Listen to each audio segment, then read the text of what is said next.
Welcome back to Mk4 Supra 1UZ swap. This is part 2. Just getting through some more stuff.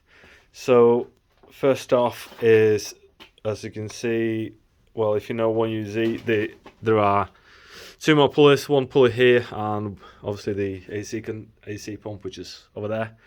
I'm not going to run AC. I don't need that in race car, so, and weight reduction. So with this, not the coolant, the hydro fan fluid, which I think was ATF. You can get these. I think I've seen somewhere that UZ2 and some Australian UZ3 or something like that. You can get a replacement part that is just a pulley, so no chance of burning anything or damaging anything internally in the pump. You can just replace this part with a pulley. I'm too cheap, so what I've done is I've removed 2 layers of metal, which basically this was a pump at one point. Don't need that. As you can see, there's plenty of clearance. I just need to make a metal plate here that will cover it up nicely, and I've fixed the old belt in place, and this is the slack that I need to remove. So I need to measure the length of the new belt that I need. Apologise for my garage door making noises. So yeah, I just need to grab a piece of string, measure the length of this belt, so it's going to be 7 pk, and then I'm going to look at the catalogue for the length of the belt and figure out which one is the closest one that I need. So that's easy. I did have the inlet manifold off to clean everything under there, which you can see is clean there now. And I've got a massive bag of insulation and other stuff from under there. I think it was a squirrel that lived there, because there's no chewed wires or anything like that, so it's all good. But unfortunately all this will have to come off again, because one, I stripped one of the lugs right at the back, so I'm going to have to remove that, clean up the thread, or use helicoil. I've ordered a new set of gaskets, and I've also been peer pressured into replacing the cam belt while the engine is out. So I'm currently waiting for a full kit. So the belt, the bottom tensioner, this one's quite rusty but probably still works, who knows. So the belt, tensioner, there's another tensioner in there, a pulley, and the water pump. So I'm awaiting that kit from Australia. I couldn't find a full kit, especially with this tensioner, in UK, and I didn't have enough will to actually look for it that much.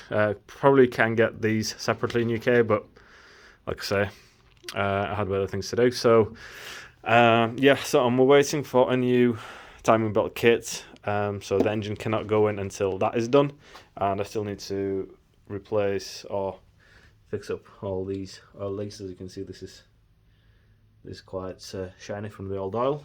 Another thing that I've done, obviously the battery's on charge, so I figured out, because I've got the old 2JZ loom, engine loom, I figured out that this plug is exactly the same. So the 1UZ wiring fits, but this plug, as you can see, this is the 5-pin plug, and one of these wires is the alternator wire. If you can find it now, this is the 1UZ plug. It's 3-pin, so I've just deepened it, and now I've got the plug from 2JZ on my 1UZ engine harness. This is how I've put the wires in now. I haven't actually tested anything, but this is just pure guesswork at the moment, just so I have some reference to what's going on where. Another thing to mention, that I've got a quite rare ECU. Well, I think it's rare because it's the 40-40-40 rather than the 5 plug ECU.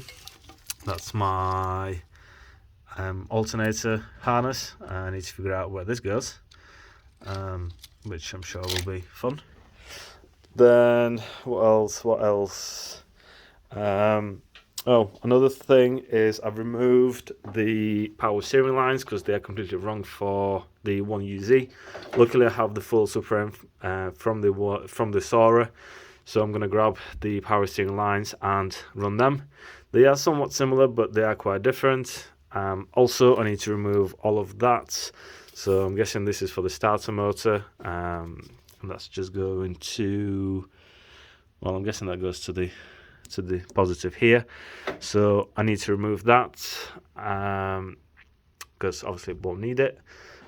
And what I'm working on at the moment, because well basically I don't have anything else to do.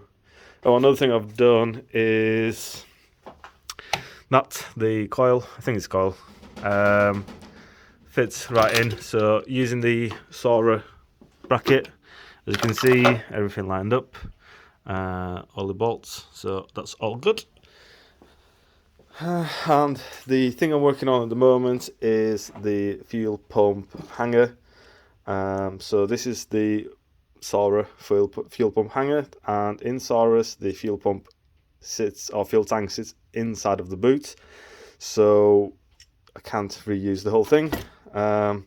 Luckily, well, I didn't have one of these, but luckily I managed to source one online for £50 or something like that. Hopefully the fuel level gauge works fine.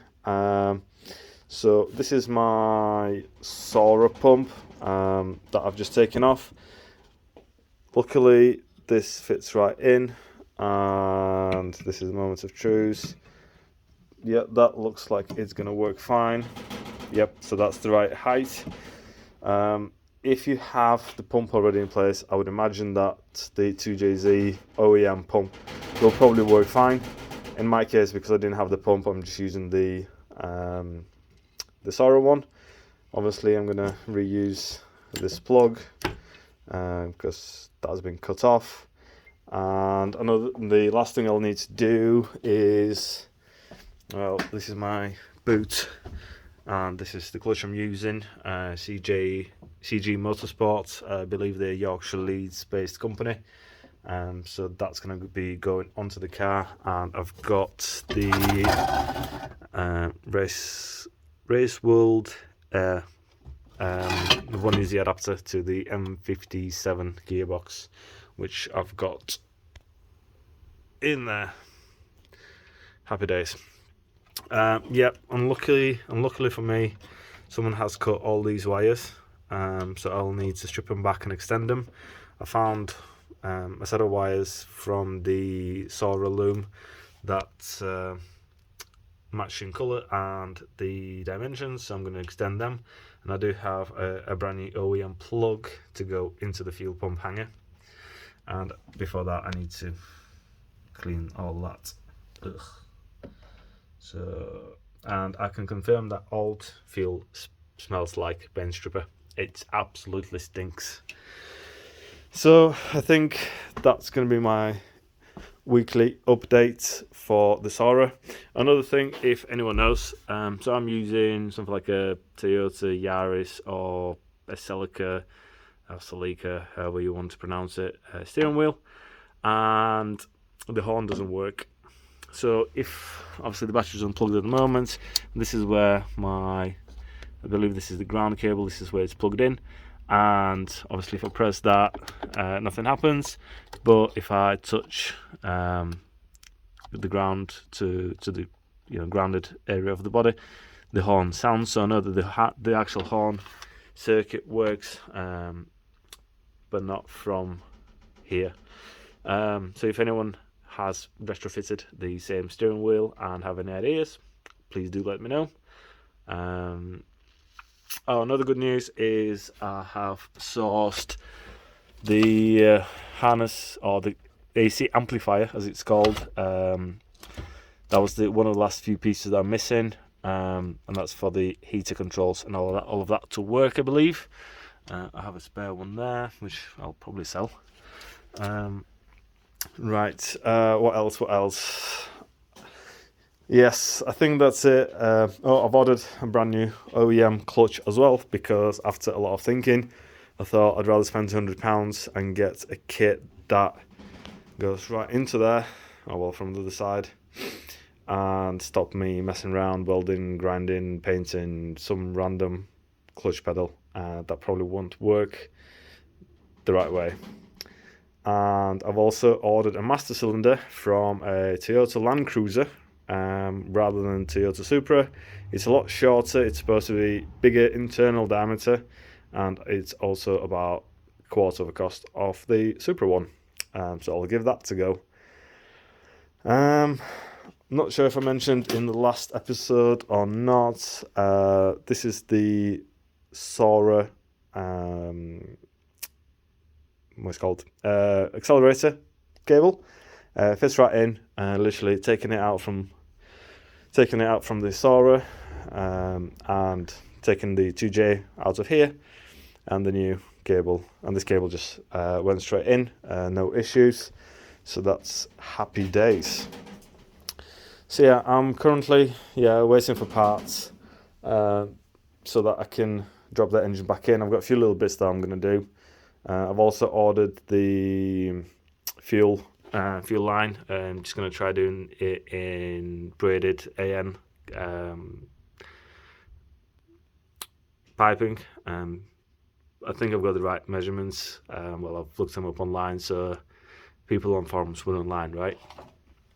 So I've trusted people on forums, see how it goes.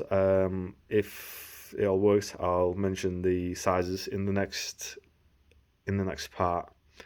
But yeah, that's going to be it for the weekly update. Doesn't look like a lot has been done, and well, that's because not a lot has been done.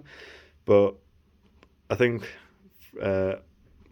what takes up a lot of time with this is research and searching for parts. I spent a couple of hours, probably, well, maybe a bit less, looking for the timing belt kit for this engine. And it doesn't seem to be a very common engine in the UK. There are some, but not too common. And parts are not that easy to get anymore, unfortunately. But yeah, that's definitely it. I'll hopefully get more stuff done over the next week or two, and be able to film another update video. Thanks for watching.